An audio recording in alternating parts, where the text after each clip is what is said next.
Hi, everyone.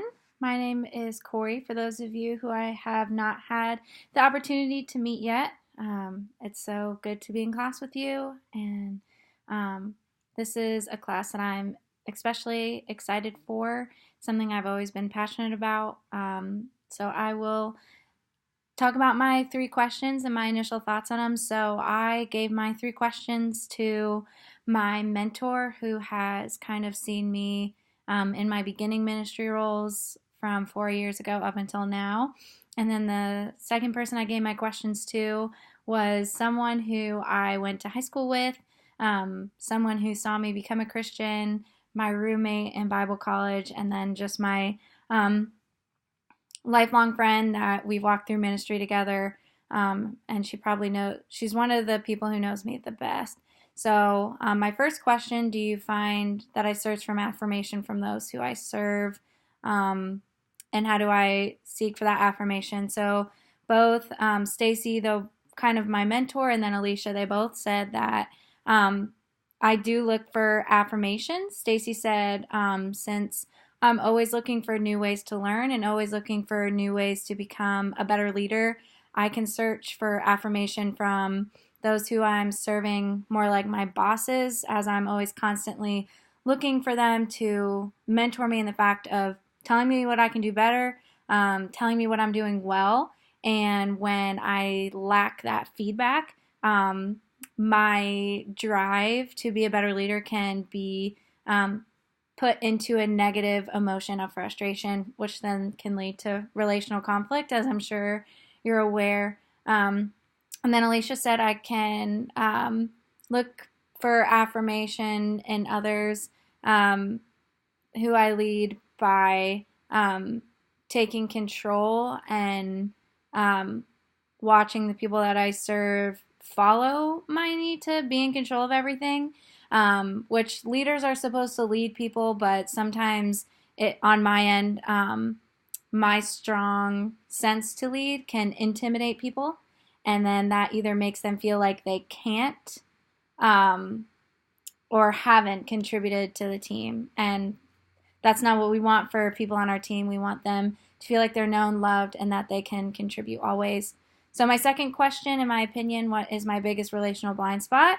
So Stacy said that my biggest relational blind spot are soft, nonverbal, and verbal communication skills, which is completely 100% not a surprise to me. If any of you have been with me in person, you know that my facial expression sometimes is not the most pleasant.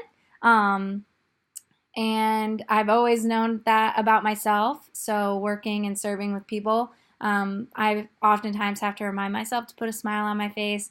And she also noted, since I'm so goal and mission oriented, sometimes that can be driven at or perceived as being harsh when really I'm just trying to get the work done that I think needs to be done.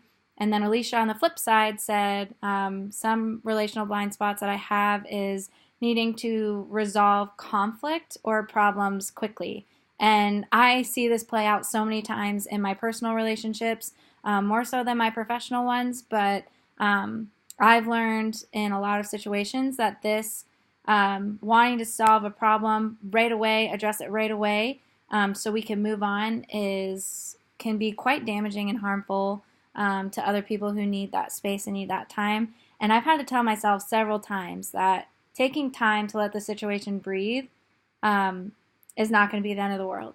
So that's something I'm still working on. And then lastly, I asked them what was my most positive quality as a leader. So Stacy said that being mission focused, organized, and keep things moving to accomplish a goal. And so this not only allows me to envision what a goal should be, but also to carry it out and carry it out with excellence.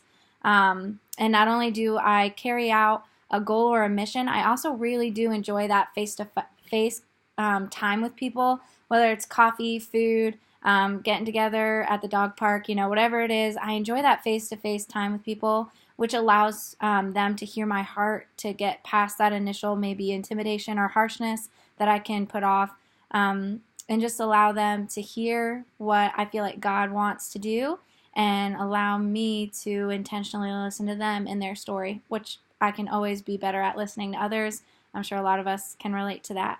And then Alicia, surprisingly, I never thought about this. She said my biggest positive quality was having emotional balance with people that I serve. So she said, I know when it's time to have fun, and I know when it's time to get down to business.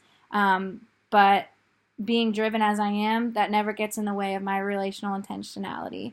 So I guess I never really thought of that, but I'm really glad that she pointed that out to me as a positive quality, something I can be aware of and always working on.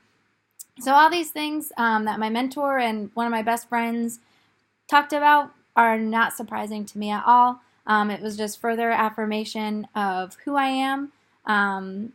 Always great to have more self-awareness and always be aware of the areas that I need to improve on. But I'm excited to learn more throughout this class of how I can improve relationships in my life, professionally, personally, but ultimately with God.